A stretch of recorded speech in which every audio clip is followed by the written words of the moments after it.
many times before. Go ahead and say spell your name for me, please. Elizabeth Meade, M-E-A-D-E. I'm already behind the curve here because I didn't even look at the questions. What are we talking about today? How about we start with that? We're talking about a study that just came out that shows that babies who are exposed to pets either while mom's pregnant or after birth actually have an increased diversity of bacteria in their microbiome, and so they may be less at risk for things like asthma and obesity. How is this important? Well, it's really important because any way that we can decrease risk of our kids getting these things is helpful, right? But I think, we've had some studies in the past that have shown that exposure to pets early on may lead to decreased risk of asthma. It may lead to more of a robust immune system. But this study is really specific because it actually tells us that these kids have more different kinds of bacteria in their microbiome. And that's really important for lots of different things that we're just now starting to find out about. Does it depend on what kind of animal it is? I mean, cat, dog? In this study, it was just any exposure to pets. It tended to be cats and dogs in the study primarily, and that makes sense, right? Because cats and dogs are a lot more interactive typically with little kids than other types of animals. Especially Those will help you. I just drafted some questions. Actually, I was just okay. I just had to find them on the email first. What did you learn from this new study about the kids born in houses with pets? I think the other really interesting thing about this study is that they actually proved that kids who were exposed to pets even before they were born, so even if the pet was in the house when mom was pregnant, but then it was out of the house by the time baby was born, they still had those same benefits, and that's something that we haven't seen much evidence of before. Yes. Is there a critical window for babies to get gut immunity, and how does this help? So the earlier the better. I mean, babies really develop that. What is that? Oh, it's the window washer. It's the bucket, clanging. Yeah, he's fine. Okay. Can you repeat the question? Yeah, I was a little distracted. Is there a critical window for babies to get gut immunity, and how does this help?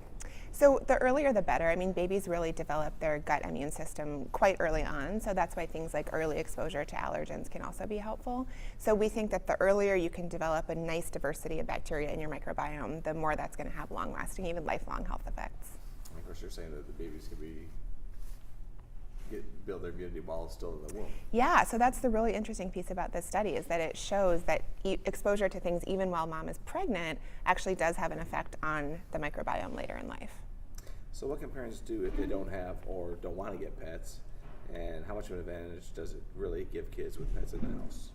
I think if you don't want to have a pet in your house, you shouldn't have a pet in your house just for this reason. What we don't know is that whether exposure to other people's pets has the same effect, so we're not sure about that yet. There's lots of different benefits that kids can have from having pets in the home, so this is just one of them. We know that with older kids, it can teach responsibility. There's been studies that have shown that kids who have pets in the home are actually more active, so they get more physical activity during the day. And then decreased risk of asthma and allergy, again, is a big one. So maybe just say, hey, let's just take it to Aunt Sally's where they have a bunch of dogs. Yeah. And stuff, right? Yeah, but I think the key would be to do that early on and to do it often. So the earlier is the better. Earlier is better, yeah. We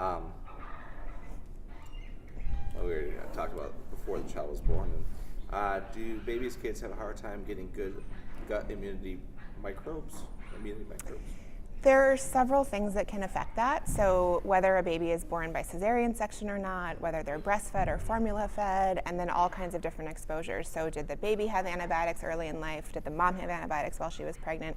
These are all things that can decrease that diversity of the microbiome. Okay. And how are we doing things as adults to mess up our children? She goes, I think I remember you telling me some medications can mess with our gut health, so I'm just wondering if kids need all the help they can get. Yeah, no, I think for sure. I think it's really important to decrease exposure to antibiotics as much as we can. So physicians are much more aware of this now. I think parents are much more aware of it, that avoiding antibiotics unless they're really truly needed is key. So not using antibiotics for viral infections, not using antibiotics for most cases of ear infections in young kids. These are things that will really help children avoid those unnecessary exposures and probably increase their diversity of the microbiome as well.